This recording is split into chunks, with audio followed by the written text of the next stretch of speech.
ব্রিটেনে ভ্রমণ বিষয়ে ব্রিটিশ ও আইরিশ নাগরিকদের ছাড়া বাংলাদেশ সহ ও যুক্তরাজ্যের ভ্রমণ ইচ্ছুক সবার বর্ধিত ভ্রমণ ভিসা প্রকল্পের অধীনে ব্রিটেনে প্রবেশের অনুমতির প্রয়োজন হবে। দেশটির স্বরাষ্ট্রমন্ত্রী এ ঘোষণা দিয়েছেন।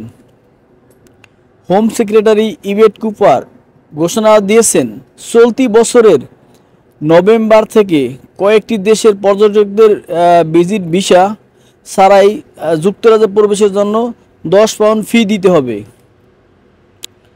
যুক্তরাজ্যের আগে সরকার বৈধ অধিবাসীদের অধিকার বা ভিসা ছাড়াই যুক্তরাজ্যে প্রবেশ বা ট্রানজিট করা লোকদের জন্য গত বছর ইলেকট্রনিক ট্রাভেল অথরাইজেশনে ইটিএ সিস্টেম চালু করেছিল।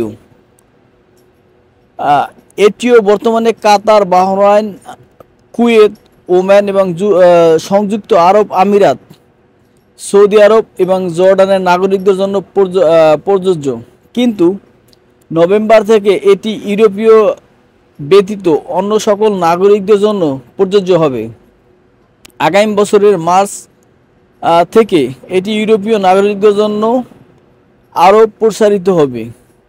মাইগ্রেশন এবং সিটিজেনশিপ মন্ত্রী সীমা মাত্রহোলা বলেছেন, ডিজিটাল প্রতিবেদনের প্রতি এবছর সীমান্ত দিয়ে ব্রিটেনে আসা লক্ষাধিক পর্যটকদের জন্য একটি অভিজ্ঞতা তৈরি করে।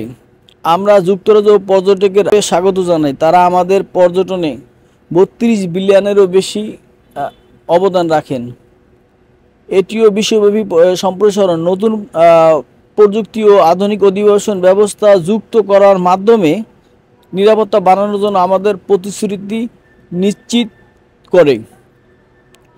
হোম অফিসের একজন মুখপাত্র বলেছেন, যুক্তরাজ্য সরকার গ্লোবাল এয়ারলাইন্স ও মেরিটাইম এবং রেল ক্যারিয়ারের সাথে ঘনিষ্ঠভাবে কাজ করে চলছে, যারা আমাদের ডিজিটালাইজেশন প্রোগ্রামের সুষ্ঠু বাস্তবায়ন নিশ্চিত করার জন্য অত্যন্ত গুরুত্বপূর্ণ।